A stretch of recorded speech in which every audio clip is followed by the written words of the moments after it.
You are listening to Proof Text, a Glossa House podcast exploring Scripture with Dr. T. Michael W. Halcomb and Dr. Frederick J. Long. Welcome and enjoy. Hello and welcome to Proof Text. I'm Michael Halcomb, and in this episode, we're thinking about the fallacy of the week. Now, this is a new sub-series or mini-series within the podcast, and I should probably say here, as I continue to roll this out, that while Proof Text is a Bible-related podcast, it's a language-related podcast. We'll also talk about culture from time to time. So on these fallacies of the week, from time to time, we'll deal with like a cultural one that's going on. We'll deal with where examples where people are misquoting scripture and committing fallacies and doing that sort of thing. So we're interested in language. We're very interested in biblical language and when that's being misused, but also modern language and how that's being used. And being able to identify fallacies in modern language use will also reinforce your ability to identify them in biblical misuse, right? So that's the hope, that we'll be able to move between modern fallacies as far as like they're related to scripture or culture or whatever. So last week we looked at a politician who was saying MAGA people are all messed up or something like that. But this week we're going to look at another modern example, but it's where someone in the community is mishandling or misrepresenting scripture. And so let me share on my screen here this article that someone shared with me this week. Now, this is the Midweek magazine, and this is issued in Honolulu, Hawaii. And you can see that this was issued for last week, June, the week of June 7th, 2023. And there's this author named Jay Sakashita, and he is I think an adjunct professor at the University of Hawaii and another local community college here. And he's got this own column that he writes under the name of Misfit Spirit. And so this one's titled Wielding, quote, Clobber Passages to Banish Others. And we already know as soon as we see that what the focus is going to be, right?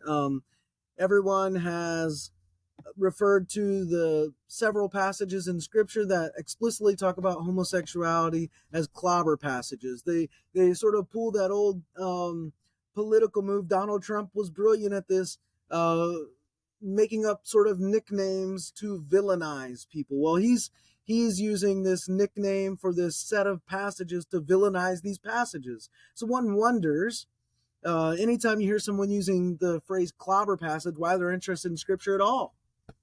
They're already viewing these verses as villainous in some way, or I guess some people are saying other people are attempting to use them in villainous ways, but whatever. A clobber passage is just a silly way that we could do that with anything. Like so this is a fallacy in and of itself, right? Like a sort of a misnomer fallacy, if you will. I can't think of the exact name, but mislabeling or misnaming something so as to villainize it or make it look bad or less desirable. We could do that with passages that talk about money, like call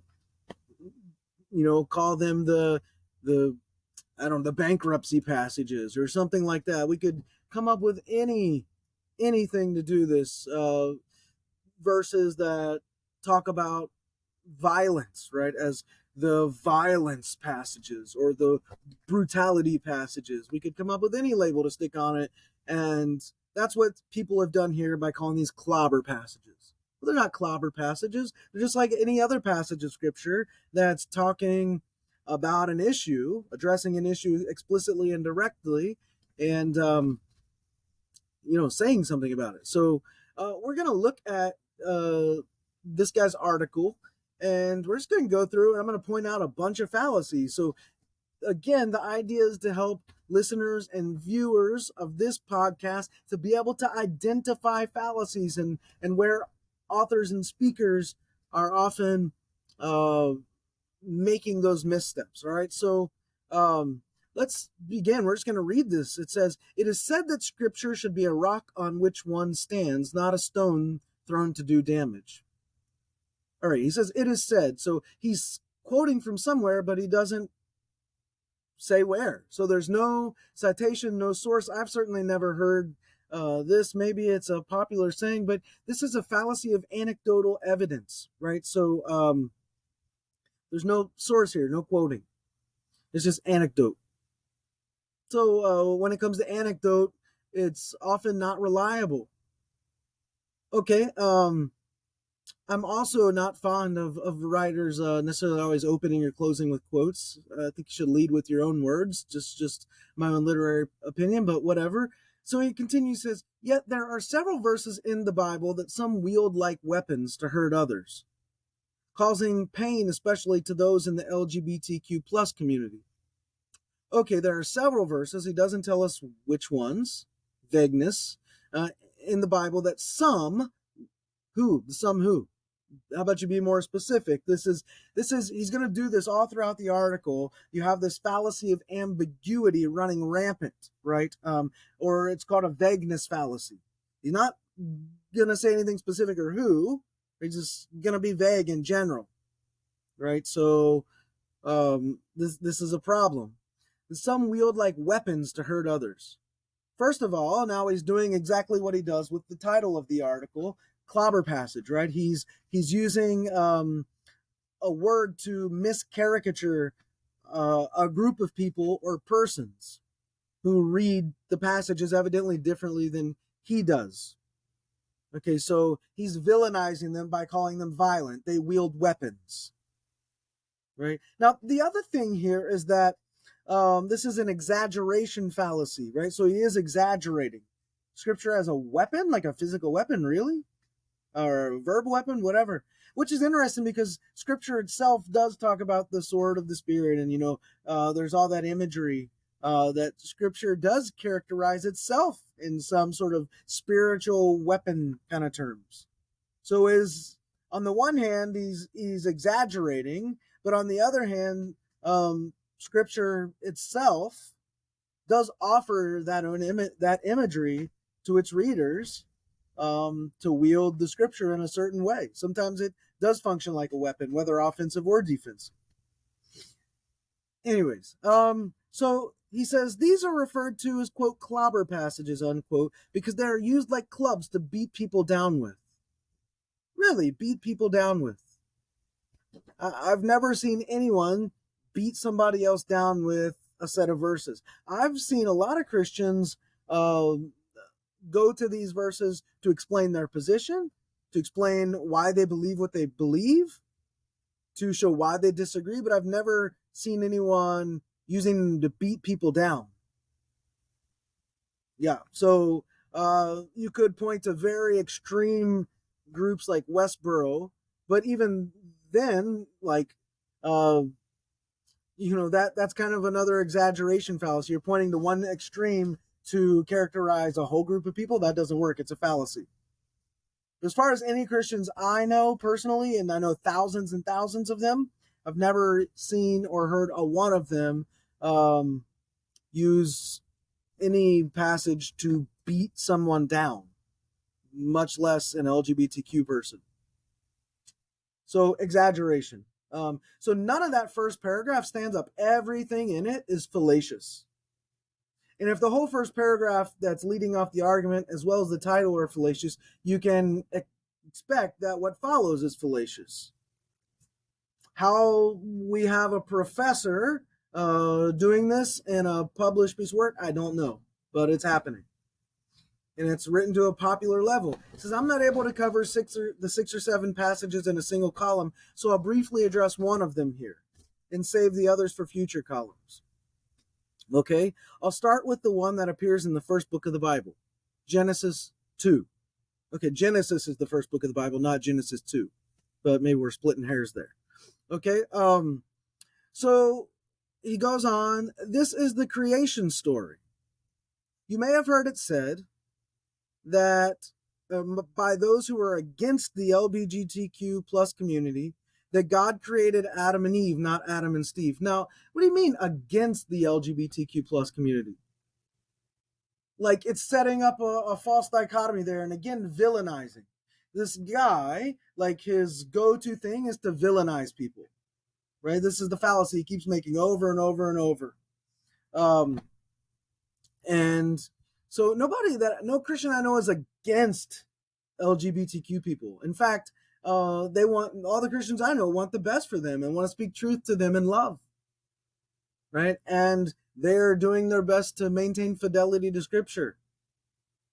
And if that means that somehow they're against the LGBTQ people, that's not the burden, or the onus is not on the Christian who's remaining faithful, but perhaps the LGBTQ community, right? To not try to pressure them, Christians, to change their beliefs, right? Which is exactly what he's accusing Christians of here. So this is problematic. He goes on, he says, you may have heard it said that God created Adam and Eve, not Adam and Steve. Okay, I've heard that. Well, God created Steve too. Okay. In fact, I know several Steves. Well, good for you. Good for you that you know several Steves. What's that got to do with anything, Jay? Yeah, so I don't even understand this this part of the paragraph, right?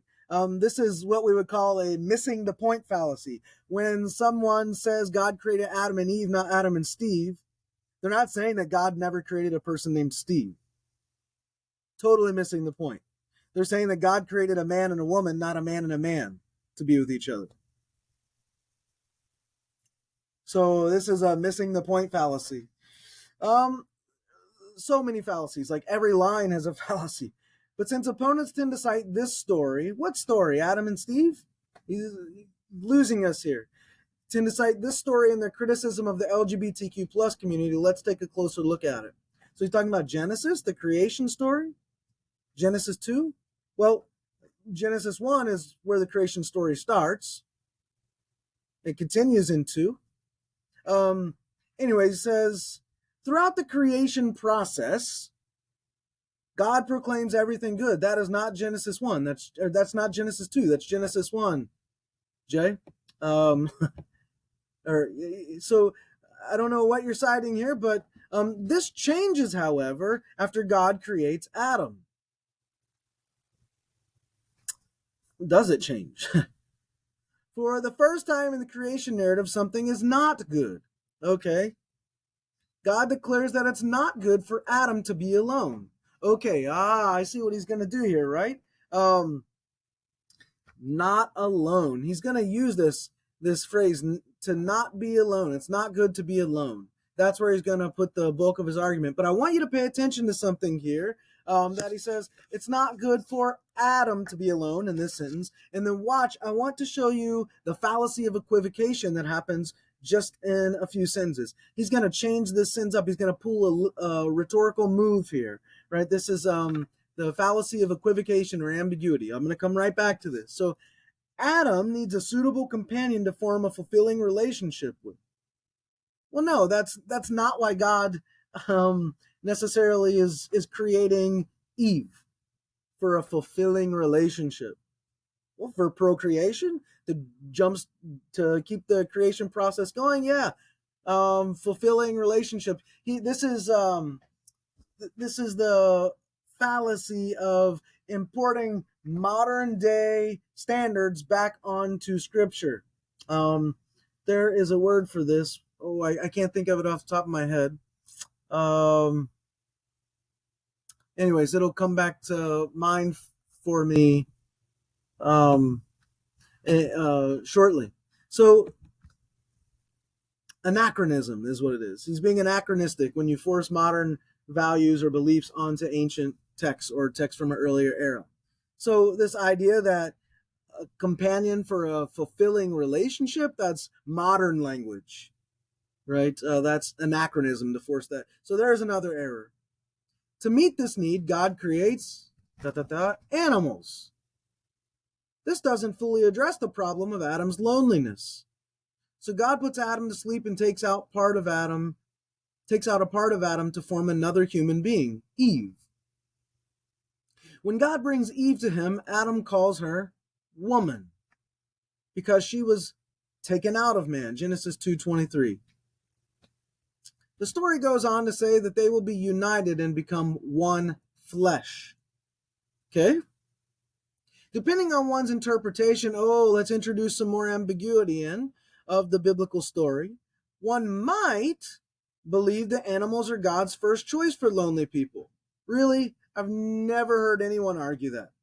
No single scholar I know has argued that. So this is just like setting up a straw man here to knock it down. Or that men gave birth to women. No, nobody's arguing that. No serious scholar is arguing that. Man, check your research.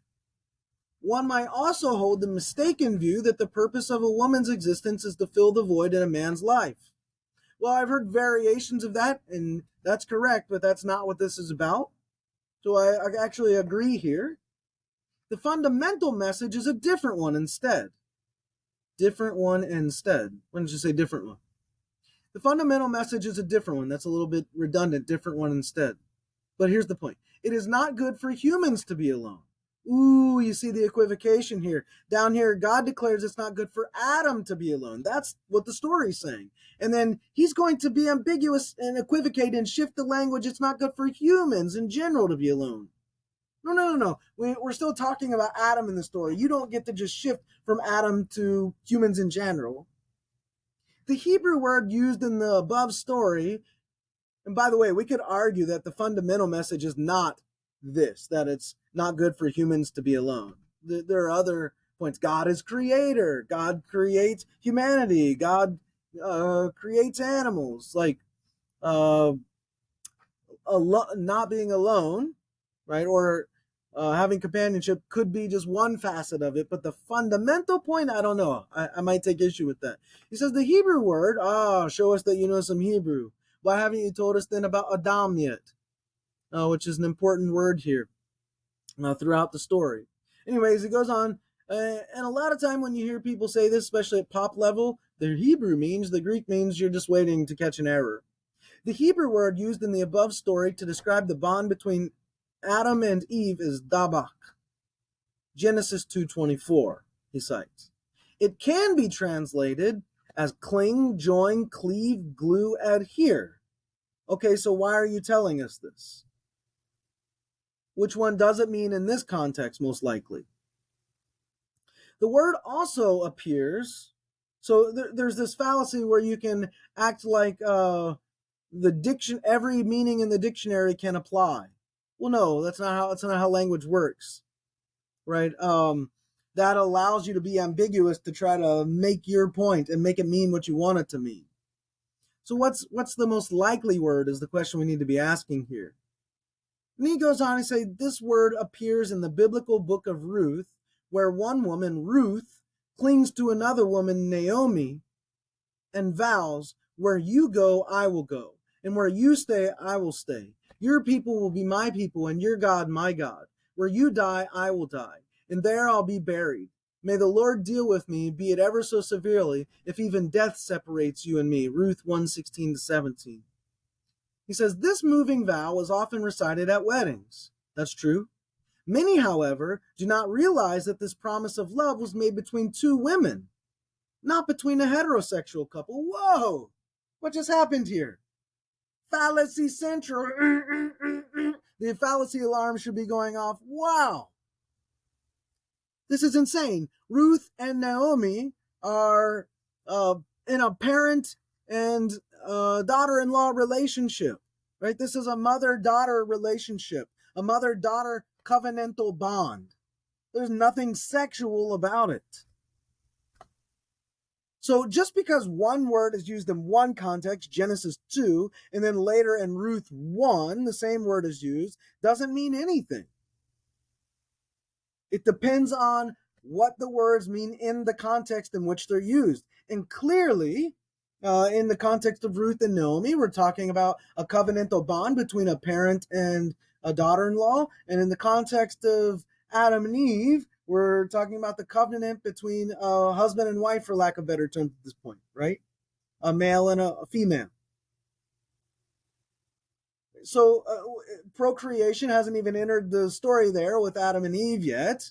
It's talking about a covenantal bond between the two. And the same with Ruth and Naomi. It's a covenantal bond of a different sort. There's nothing sexual about it. This is crazy fallaciousness here. Crazy fallacy. Fallacy central. And he goes on. In another biblical story, we're told of the love between Jonathan and King David. Jonathan loved David as his own soul. And David says in turn that Jonathan's love was wonderful, passing the love of women. 2 Samuel 1:26. And then the author goes on to say, deep love is thus not limited to heterosexual couples. Whoa! Oh my gosh. Now, if Ruth and Naomi had been talking about a sexual relationship as a mother or a mother and a daughter-in-law, they would have violated Leviticus 18:15 and Leviticus 20:12 by committing incest, one, and engaging in same-sex sexual activity, two. And they would have been put to death. Not acceptable. And when you look at the story of Jonathan and David, right? If you look at 2 Samuel 1:26, it actually uses the language of brother. So we can make this. We can be ambiguous and engage in all sorts of fallacious stuff when we are reading scripture. This is problematic that this author is doing this, and he's doing it on a popular level. If we look at 2 Samuel 1:26, we need to take the whole thing in context. Look at what David says. I grieve for you, Jonathan, my brother. You were very dear to me. Look at this. I'll share it on my screen. I grieve for you, Jonathan, my brother, for you were very dear to me.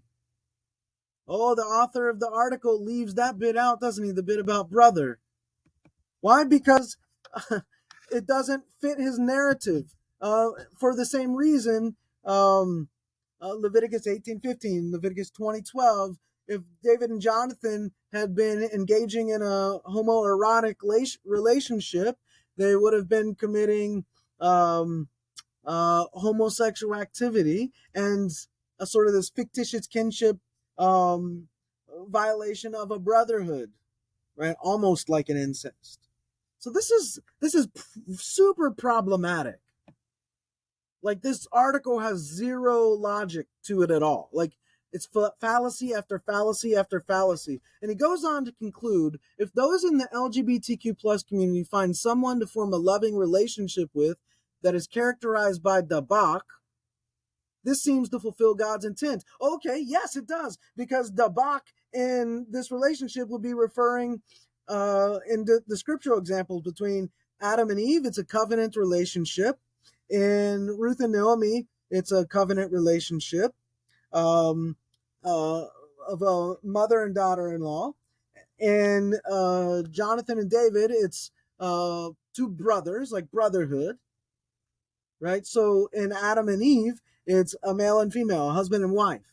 So it depends on the kind of covenantal relationship that is allowed within the bonds of Judaism and Christianity. And Leviticus, one of those clobbered books, right, is what he's going to call it, absolutely forbids this.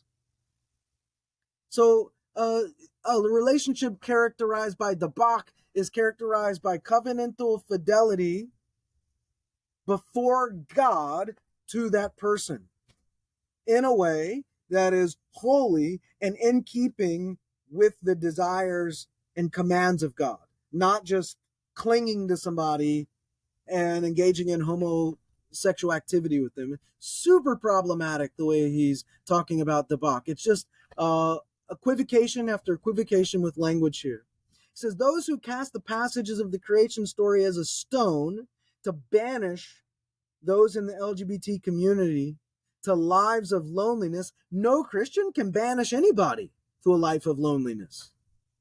They can choose to banish themselves, but we don't banish anybody. Now, we can excommunicate people from church who claim to be faithful Christians, but they are causing problems. But banishing people to a life of loneliness, banishing from the church is one thing. Banishing them to a life of loneliness, it's again just a fallacy of exaggeration. Ridiculous. However, so these people are throwing the same stone against God's will that no one be alone. Well, God's will that no one be alone? Nowhere does Scripture say that does God say it's my will that you should not be alone.